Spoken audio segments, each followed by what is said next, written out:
Hi, everyone. We're just going to wait a few minutes to see a few more people show up, and then I will get started answering everyone's questions.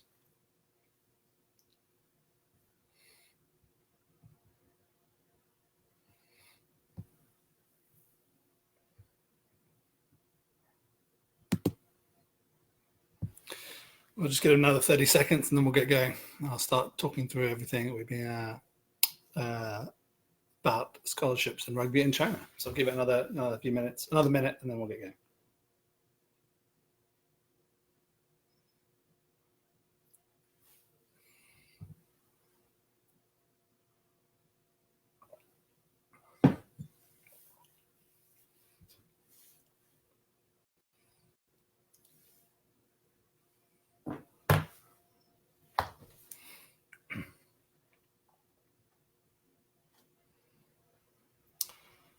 All right, we'll get cracking, and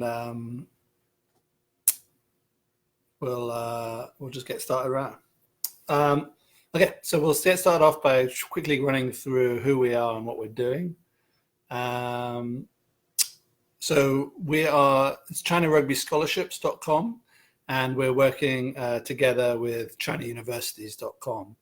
So ChinaUniversities.com, we've been helping students come to study in China for about 12 years. It started just at universities' language programs and offering help on the ground when they got there. And then slowly we've merged into doing degree programs and scholarships at China for universities.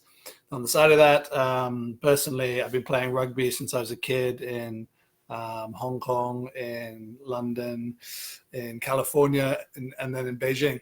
So I was part of that rugby community, and then we decided we wanted to try and help out grow rugby in China.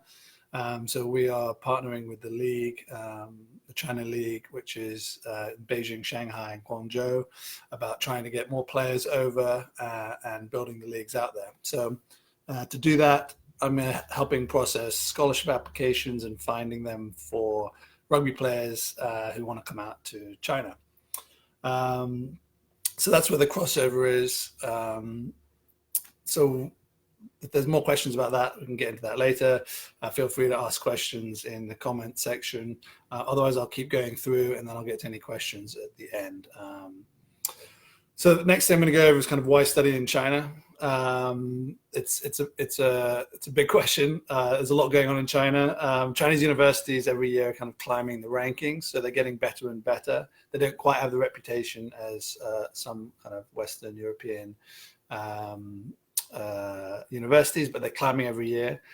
Programs are taught in English. They're taught in English and Chinese, so you can choose to just take them in English. They're really trying to promote international education to compete with the likes of the US, Canada, UK, and Australia. Currently, I think they're just behind the UK as the number of international students.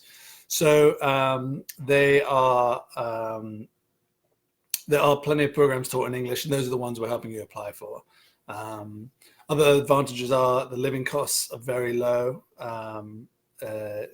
Meals are $1, $2 max if you want to eat good Chinese food, and standard living is good and inexpensive compared to a lot of other countries.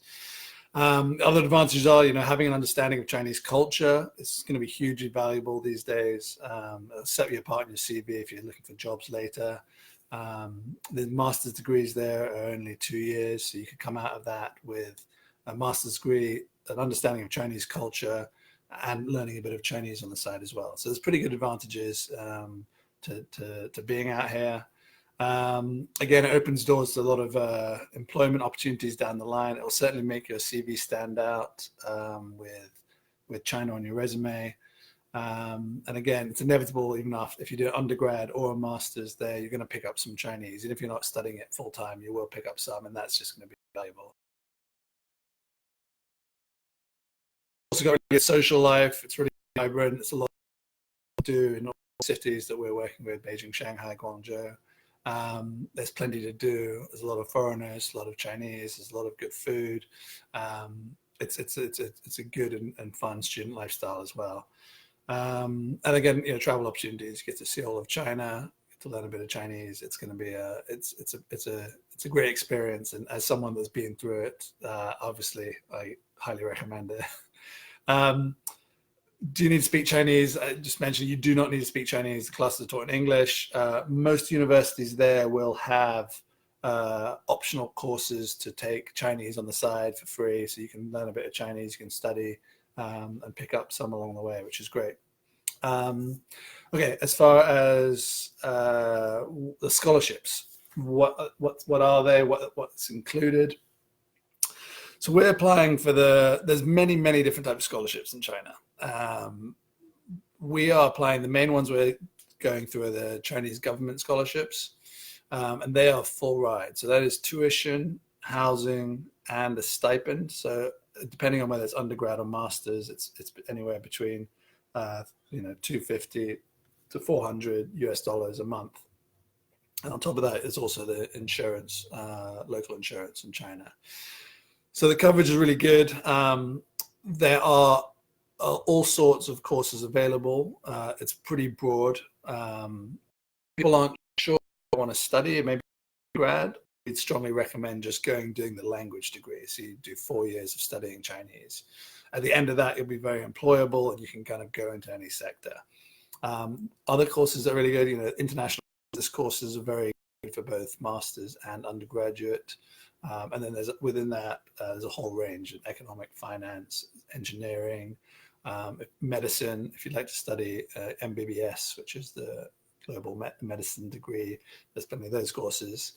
So again, as long as you let us know what you want to study, we'll go out, we'll find that. We're working on Beijing first, and then we'll go to Shanghai and Guangzhou as far as where we're going to place you. What else for the scholarships? Let's talk about the rugby a bit. How does rugby fit into all this? So what we'll do is we'll work on the scholarship aspect of this first. I'll go through in a bit what we need, what documents are required, and then we'll swing it around to that afterwards. So as far as how does rugby fit? So once we get you into the university, once you get your scholarships, then we will place you in a club, either that's closest to the university or based on kind of your position or your level, into one of the clubs in the same city that is most appropriate. And that decision will fall to a few of us and the guys that run the league and the team. So we'll chat through with everyone and allocate as appropriate. The goal is not to kind of front load one team here. The goal is to kind of spread the talent evenly and get and bring numbers up. But we'll try and be reasonable. We're not going to put you in the furthest club away from where you're studying. Like we'll try and make sure it lines up. And that, I mean, and down the line, once you're playing for a bit, and if there's any problems, it's all flexible. We can chat and have you move around perhaps, but we can deal with that down the line. What's the level like? It varies. If you've played rugby before, you'll be fine. There's some very good players that play in these leagues, and there's also some beginners. So there's a huge range. The goal here is trying to grow the league. So we're looking for as many players as possible. So as long as you have played rugby before, it doesn't matter how long you've played for. You could have just done one semester kind of at university in the States or something, or you could have played your entire life. It's open to everyone. So we encourage you to have a crack at it. Typically it's split into 2 seasons. So there's an autumn season from September to November, and then there's a spring season from March to June. And that's just because the summers is too hot and the winters are too cold in Beijing. Down south, that varies a little bit with Shanghai and Guangzhou, but at first we're working on the Beijing League. Typically it'll be training twice a week and then games on Saturdays, and you expect to play about 20 games a year. And the cities I mentioned already, the leagues we're going for, we're going to do Beijing first, and then we're moving down to Shanghai and Guangzhou. If you have a particular preference, you can let us know, or depending on the courses we find for you, we'll put you down in Shanghai, Guangzhou if those courses are what you're looking for over Beijing. But mainly we're now focusing on Beijing first. As far as the application process, the deadlines coming up are mid-February. So Friday, February 14th is the deadline for the September 2020 intake. The required documents are on I'll post the link. You can find them through our website, but it's a fairly standard list of, your passport, photo, the information page on your passport, transcripts of your highest level of education. If that's high school, that's fine. Or if you've already done your bachelor's degree, your transcripts of those, a CV, if you've had any work experience, if English is not native IELTS, school, university, where the main teaching language is English, then you're fine. You need 2 recommendation letters or references, and those can be from professors, or those can be from bosses at work. You need a personal statement, which is about 400 to 500 words about why you want to study in China. And this is academic related, not rugby related. So we'll go through this once we start the process, but it's about why you want to study in China, not necessarily why playing rugby, as these things can be a little separate. And then the last thing is a physical examination. So you need to go to your local GP or doctor and just get them to fill out a form, just a quick health check. And then depending on the course you've applied for, sometimes there's extra documents needed, and we'll go back and forth with you to make sure everything is submitted correctly. These get submitted to the universities and get submitted to embassies in your country through us. And then we find out kind of in June, July, if you've got given the scholarships. There are a lot of scholarships available, and a lot of them are not used up per year. So we're pretty confident that we'll get you these scholarships, as they are always pushing to bring more people, more international students out to China. As I said, the deadline's mid-February, February 14th. That gives us a week or so to kind of finish everything off, collecting documents, if anything. What else? And then you can check out our page at chinauniversities.com for more information. And you can check out, you can contact us directly on email at info at chinauniversities.com. And through the website, you can also contact us with WhatsApp or WeChat. And yeah, that's about it. I think that's covered everything fairly quickly. We'll just wait a few minutes to see if anyone has any questions, and then we'll wrap it up until the next time. So if you have any questions, please feel free to pop them in, and then we'll go from there. We'll give it a few minutes. So I'll just hang out for a minute, or if they come through, and we'll see what happens.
Okay, well, we'll if anyone else has any questions, please let me know.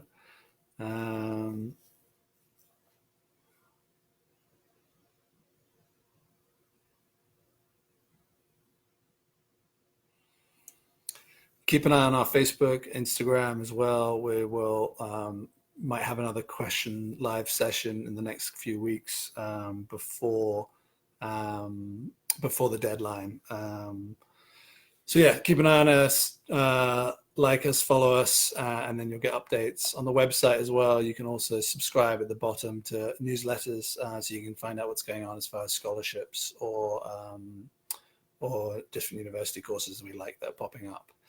So I think that's it for today. Again, keep your eye out. We'll have another Q&A session probably before the deadline, so maybe in a couple of weeks. Keep an eye out for it. Join again if you are available, and then we'll post this as well, so it should be available to rewatch later. And then yeah, I think that is it. All right, well, cheers guys, thanks for joining, and yeah, get those applications in, come study and play some rugby in China. Cheers guys.